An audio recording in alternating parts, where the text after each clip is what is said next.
প্রথমেই উপস্থিত সকলকে এবং নিউজ বাংলার যারা দর্শক রয়েছে তাদের সবাইকে জানাই দীপাবলির আন্তরিক প্রীতি, শুভেচ্ছা এবং অভিনন্দন। আপনারা জানেন শুধুমাত্র বারাসাত বা নৈহাটির পুজোই নয়, কলকাতার বিভিন্ন জায়গায় পুজো মণ্ডপগুলোতে কিন্তু আমরা অর্থাৎ নিউজ বাংলার টিম পৌঁছে গেছিল। আর আজকে এই মুহূর্তে আমরা আবারও চলে এসেছি একেবারে অমল সেন মঞ্চ অর্থাৎ আমতলা সার্বজনীনের যে অমল সেন মঞ্চ, সেই মঞ্চে কিন্তু আমরা এই মুহূর্তে দাঁড়িয়ে আছি। আমরা দেখেছি এখানকার যে মণ্ডপ, সেই মণ্ডপে কিন্তু রয়েছে বাংলা ও বাঙালিকে নিয়ে কাজ, মানে আমাদের বাংলা এবং বাঙালির যে গর্ব সেটা নিয়ে কিন্তু কাজ করেছেন এনারা। বাংলা ভাষাকে নিয়ে কাজ করেছেন। বিভিন্ন মণ্ডপ জুড়ে দেখবেন কোথাও লাল পাড় সাদা শাড়ি পরা কোনো মহিলার ছবি দেওয়া রয়েছে বা মডেল করা রয়েছে, তারপরে রয়েছে অ আ ক খ সমস্ত অক্ষরগুলো রয়েছে। এবং মণ্ডপের একটু ভিতরে ঢুকেই আমরা দেখেছি একদম ধুতি পাঞ্জাবি পরা বাঙালি বাবুর মতন একটা স্ট্রাকচার কিন্তু এনারা এখানে তৈরি করেছেন। এনাদের জন্য একটা জোরে হাততালি হবে, নিজেদের জন্য একটা জোরে হাততালি দিন। এই আমতলা সার্বজনীনের অমল সেন মঞ্চ এত সুন্দর করে মাকে সাজিয়েছে, এত সুন্দর করে মণ্ডপকে সাজিয়েছে, যার জন্য কিন্তু নিউজ বাংলা দ্বীপ সম্মান 2025-এর সেরা মণ্ডপের সম্মান পেয়ে যাচ্ছে আমতলা অমল সেন মঞ্চ।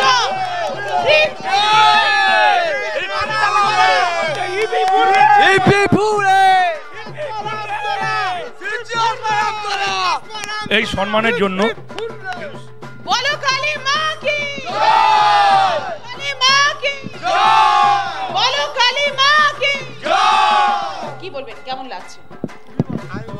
এই সম্মান যে কোনো সম্মানই যে কোনো লোকের কাছে খুব অনবদ্য একটা পরিস্থিতি নিয়ে আসে, যেটা খুশির জায়গাটাকে দ্বিগুণ তিনগুণ চারগুণ করে দেয়।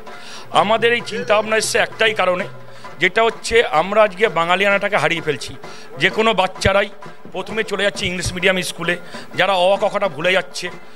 আজকে আমাদের অনেক সময় দেখি আমরা ওয়েস্টার্ন কালচারটাকে আমরা ক্যারি করছি, সেই জায়গাটাকে যাতে আমরা পুনরুদ্ধার করতে পারি, আমরা যে বাঙালি সেই গর্বটাকে যাতে আমরা ফিরে পেতে পারি এবং আমাদের নেক্সট প্রজন্মকে যদি আমরা তুলে আনতে পারি, তাহলে আমাদের এই প্রজন্মটা হারিয়ে যাবে। এই চিন্তাভাবনা থেকেই আমরা কিন্তু আমাদের বাঙালির পরিচয়টাকে আগে নিয়ে যাওয়ার জন্য আমাদের এই প্রচেষ্টা। একটা জোরে হাততালি হবে। কি বলবেন, কেমন লাগছে আজকে এত সুন্দরভাবে আপনারা এই পুজো করেছেন, এত সুন্দরভাবে এই পুজো করেছেন, আর তার মধ্যে আমরা আপনাদের হাতে আজকে এই সম্মান চলে এসেছে। 5 মিনিট আগেও এটা ভেবেছিলেন? না, কোনোদিনও ভাবিনি যে নিউজ বাংলা এইভাবে আমাদেরকে সম্মান জানাবে।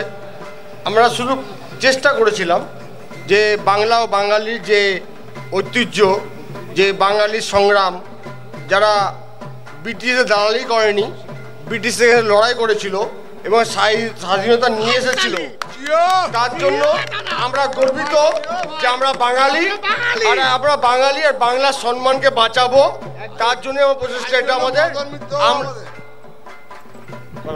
আমরা বাঙালি এই সম্মানটা আমরা রাখতে চেয়েছি। আমাদের অনেক বাঙালি স্বাধীনতার জন্য নিজের জীবন বলিদান করেছে, আমরাও বলিদান করব। যদি বাংলার প্রতি কোনো অবঞ্চনা হয়, যদি বাংলাকে কেউ অসম্মান করে, তার জন্য নিজের জীবন নিঃশ্বাস করে ছেড়ে চলে যাব। জয় বাংলা।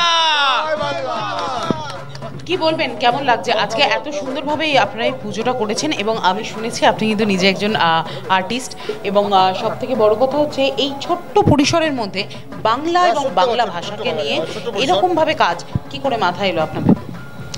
প্রথমত আমি একটা কথাই বলতে চাই, একজন শিল্পী হিসেবে আমাদের বাংলা হলো আমাদের সর্বপ্রথম যা আমরা যে বাঙালি, আমাদের প্রথমে দেখাতে হবে আমরা যে বাংলা ঘরে জন্মেছি। যদি ছোটোবেলার থেকে যদি বাংলাটাকে যদি আমাদের তো বাংলা ভাষাই তো আমাদের সব কিছু, তো বাংলাটাকে আমাদেরকে সবার আগে আগিয়ে নিতে হবে।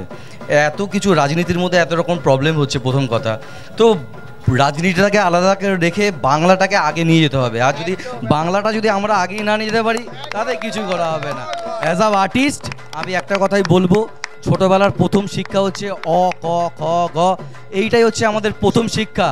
তো এই শিক্ষাটাকে আগিয়ে নিয়ে আমি একটা কথাই বলবো, ABCD পরে হবে, বাংলা আগে প্রথম হবে, এটাই আমার কথা হবে। জোরে হাততালি। কেমন লাগছে, কতটা আনন্দিত? খুব সুন্দর। আজকে আমাদের বাংলার একটা ভাষা, দিনের পর দিন আমাদের বাংলা ভাষা নিয়ে অনেক কথা হচ্ছে, বাঙালিদের আমাদের অক্লান্ত করছে। আজকে আমরা বাংলা ভাষা নিয়ে এইটাই, বাংলা ভাষা নিয়ে এটা করে দেখিয়ে দিয়েছি যে বাংলা ভাষা আমাদের একদম তৈরি, বাঙালি আর বাংলা সারা জীবন থাকবে। অ্যাকচুয়ালি বলতে কালকে আমাদের পুজো মণ্ডপের উদ্বোধনে আমাদের এমএলএ মদন মিত্র স্যার ছিলেন। উনি বলে গেছেন যে এই থিঙ্কিং লেভেলটা যেটা হয়েছে যে বাংলা ভাষা নিয়ে, চারিদিকে আপনারা জানেন যে আমাদের যারা বাংলাভাষী আছে সারা ওয়েস্ট বেঙ্গল থেকে শুরু করে আদার্স যে স্টেটে আছে, সারা বাংলাভাষীদের কীরমভাবে অত্যাচার করা হচ্ছে। শুধু বাংলা বলছে বলে তাদেরকে মারধর করে তাদেরকে হয়তো সামান্য তাদের মজুরিটাও না দিয়ে আমাদেরকে বাংলাতে ফেরত দেওয়া হচ্ছে। মদন মিত্র এখানে এসে দাঁড়িয়ে বলে গেছেন যে আমরা এই যে থিঙ্কিং লেভেলের জন্য উনি আমাদেরকে স্যালুট করে গেছেন। Thanks for all Madan Mitra and others ইয়ে। তো আমরা বলছি অমল সেন মঞ্চ যেটা ভাবে অমল সেন মঞ্চ, সেটা আদার্স পাড়ারা আদার্সরা পরে ভাবে। অমল সেন মঞ্চ যেটা করে সেটা অন্যরা পরে ভাববে। আমাদের জননেতা মদন মিত্র যেটা কালকে কথা বলে গেছেন, যেটা অমল সেন মঞ্চ আজকে ভাবে, পুরো নন্দননগর পরে ভাবে। একেবারেই অনেক অনেক ধন্যবাদ সবাইকে। আপনাদের এই যে এত সুন্দর পুজো অমল সেন মঞ্চ, এই পুজো কিন্তু দিন দিন আরও বড় হয়ে উঠুক। একই সঙ্গে এখানকার যারা পুজোর কমিটির কর্মকর্তা রয়েছেন, যারা সদস্য রয়েছেন, তাদের সকলের উত্তর শ্রীবৃদ্ধি হোক, এই শুভেচ্ছা, এই শুভ কামনা রেখে আপাতত আমরা এখান থেকে বিদায় নিচ্ছি। Thank you. নিজেদের একটা জোরে হাততালি হবে।